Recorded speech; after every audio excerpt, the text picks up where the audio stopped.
Hey everyone, welcome back to 996 The Howl. This video is 3 months in the making. I started making it around April at the end of the season, looking at how Dylan Guenther, evolved after his first 3 NHL seasons. I did that in quotes because he's yet to play a full 82 game season. His first season, he was sent back down to juniors around December, played for Team Canada, scored the golden goal, won the World Junior Championships, and then ended the season in the WHL. The second season, he was injured, missed a bunch of time, only got 45 games played. And then the first season with Utah, again, injured. These injuries weren't major. He got 70 games last season, so he missed 12 games. So it's hard to get all the stats per game. And I kind of just loafed it on it. And then they unveiled the Mammoth, and then they won the lottery, the draft lottery, and then all the draft free agency stuff. Then they trade for Peterka. And then finally, I'm like, I want to learn more about JJ Peterka. I heard he's a sniper. We have our own sniper in Dylan Guenther. What if I just compared these two players in how they are snipers? Because they differ a little bit, but at the end of the day, you watch these two guys' highlight reels last season, and man, do they know how to shoot the darn puck on their stick and off their stick in a blink of an eye. I love it. I cannot wait to see these two players play for the Mammoth, and I'm so excited for fans as well to see these two guys. So Peterka played 77 games last season, and he's about a year and a half older than Guenther. Guenther was 21 years old last season. He's now 22, whereas Peterka was 22, turning 23 in the middle of last season. So Guenther is still 21 years old. There's so many good nuggets in this video, but I call these videos sort of that iceberg meme where you start off with like mainstream stats, goals, assists, points, and then the lower you get in the board, you're kind of like, what even are these stats? So we got power play goals, even strength goals, pretty, easy to understand. Then we got goals per 60 minutes. So it's not even per game. It's the amount of, in 60-minute chunks, how are these players performing? We got points per 60 minutes, shooting percentage, pretty easy. Then we got shots on goal per 60, shot attempts per 60 minutes, shots that missed the net, shots that were blocked per 60 minutes. Then we got the shooting percentage of unblocked shots. So if a shot was fired by one of these guys and it didn't get blocked by a player, it either hits the net or misses the net. So that's the percentage there. Then we got high danger unblocked shot attempts, medium danger unblocked shot attempts, low danger unblocked shot attempts, on ice shooting percentage for the team 5-on-5, and on ice shooting shot attempts percentage, and then on ice shooting percentage for the team when the player is on the ice. So obviously the goals, assists, points, you got to remember Dylan Guenther missed 12 games, so he's pretty on par with Peterka. They both scored 27 goals, so that's, you just inject a 30 goal scorer in exchange for Josh Doan and Kesselring, who were never going to near that 30 goal mark. Power play goals, Dylan Guenther has had his fair share of power play goals. He has his sort of office. He was top 15 in the whole NHL in terms of power play goals. And JJ Peterka, only 6 power play goals. And here's a graphic of how they score on the power play. This is insane. If you have both Guenther and Peterka on your power play, you got sling sharp shooters on each side of the ice. Dylan Guenther loves his left-hand side of the ice. When you're facing the goalie, it's the left side. And then when you're facing goalie on the right side, it's JJ Peterka. But I love the even strength goals by Peterka. I would rather have more even strength goals and power play goals. So it's good you got a mix of snipers here. You got Dylan Guenther, power play specialist, one-timer, who also scores 5-on-5 and even game-winning goals. Guenther was tied for 5th in the league with 9 game-winning goals. Guenther's clutch. I looked at Peterka's overtime goals, game-winning goals. It's not as clutch as Guenther. It was pretty unnoteworthy. Is that even a word? So Dylan Guenther, I feel like he's more clutch. The way these guys shoot as well, there's some minor differences. They're both really good at one-timers. Both of them, the puck is on their blade and off their blade immediately. There's no thinking involved. They both got crazy accuracy. I feel like Gunther is more of a wrist, when he's not one-timing it, when both of these players aren't one-timing the puck.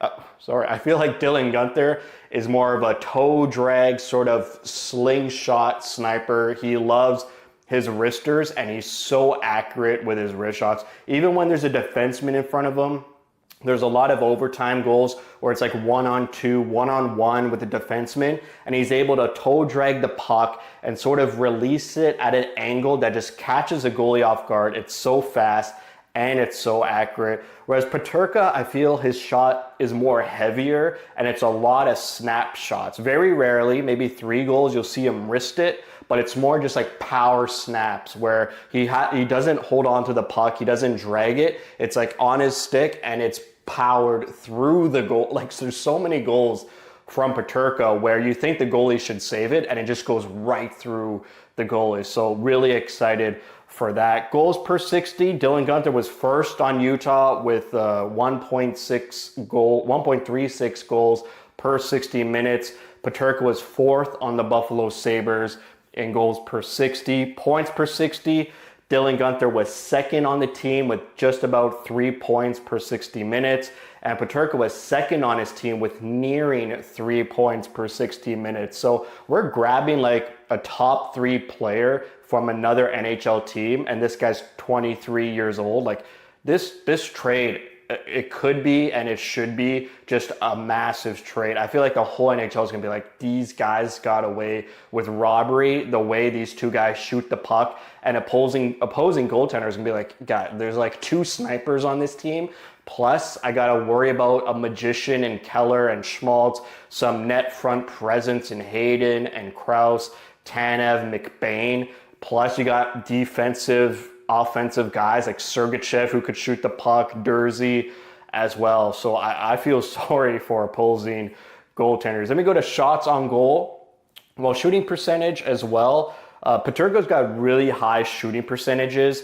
And sort of what worries me is that 15.5% is a bit unstable. I feel like 12% is about average, 11 to 12% across the league. So I'm more comfortable with Gunther's shooting percentage at around just over 13. 15.6, that's hard to maintain for next season. So that might drop down a little bit. Shots on goal per 60 minutes. Dylan Gunther eclipses Peterka by 3 shots more per 60 minutes. So I'm starting to see with all these stats that Gunther shoots the puck a lot. Like whenever he gets a chance, he doesn't care. This guy's not holding on to the puck. He's not using his speed through the ice. Peterka has a lot of speed, way faster than Gunther. You'll notice that as well if you look at Peterka highlights. A lot of them start with him with speed. And then also a good and high IQ with both these players. Their positioning on the ice, they usually find the quiet areas where they're all alone, uncontested, and they're able to get these shots off quick, fast,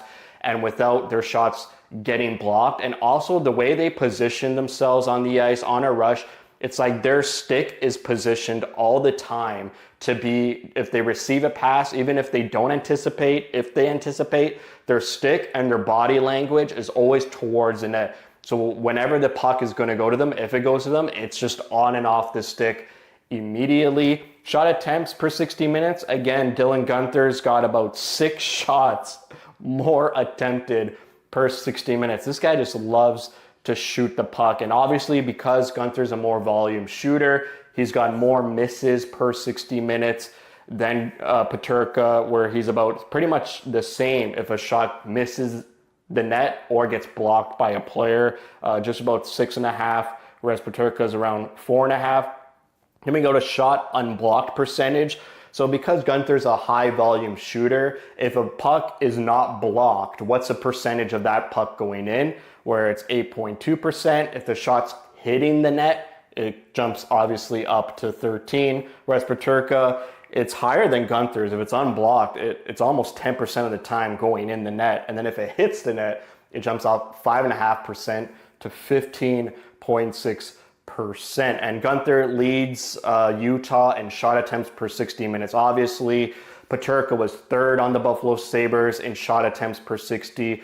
And Gunther was fourth in the whole NHL in shot attempts per 60 minutes. And this guy missed 12 games. I mean, the only players in front of him were Philip Forsberg, Brady Tkachuk, and the GOAT, Alex Ovechkin. After re-watching Gunther's goal highlights, I feel like Gunther's the next Ovechkin. I'm saying it right here. Like, he's got his office already. His shot attempts are on par with Ovi. He shoots just as much as Ovechkin as well.